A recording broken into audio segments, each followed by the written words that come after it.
Welcome to my presentation on qualitative initiative in relation to MIC trauma presentations.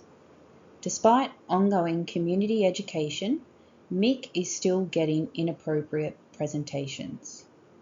This sparked my interest in focusing on trauma presentations to MIC and what more I can do to help achieve better outcomes for our patients and staff. Acknowledgement of country. Metro South recognises and pays respect to the traditional custodians of the land and water, and the elders past, present and emerging. I came up with the qualitative initiative idea while reflecting on several Scrum discussions and my own personal nursing practice. At MIC, there has been a lot of different discussions around staff triaging categories, mechanisms of injuries, distracting injuries. This discussion has led a lot of staff into completing personal research to improve own nursing practice.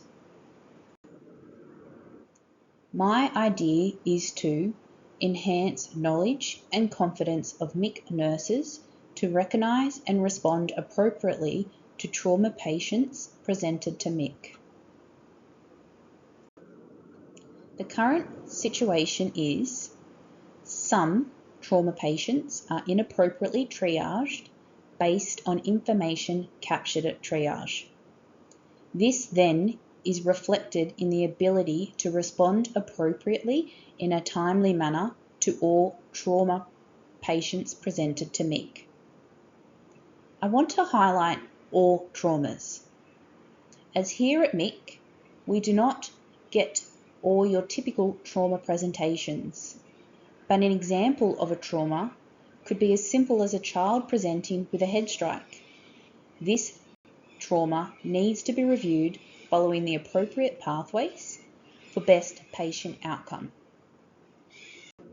As mentioned, the background has come about by several discussions during Scrum regarding inappropriately triaging patients, and also nurses' personal reflection on nursing practice shows there is an area for improvement.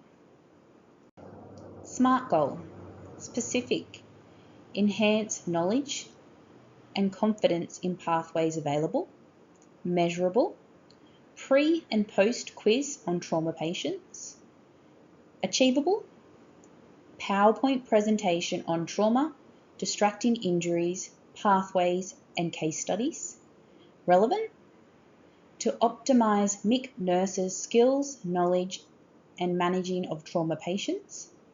The time, I've set a time frame of the next 3 to 6 months. I have decided the quiz will be sent out via email with a selection for anonymous response. This selection is to allow staff to feel more comfortable in completing the quiz, and education on appropriate use of pathways will be achieved by completing my PowerPoint presentation on MIC trauma presentations.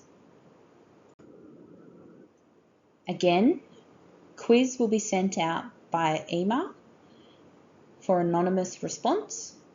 I would hope there is an improvement in results and staff feel more comfortable in recognising and responding appropriately to trauma patients presenting to MIC.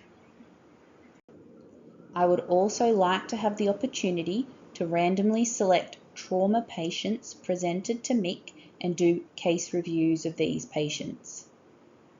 Then presenting these case reviews to my fellow colleagues. This will help identify gaps in care and areas where clinical guidelines may not have been followed. These case studies will allow for continuous professional development and learning while enhancing patient safety by identifying and mitigating potential risks.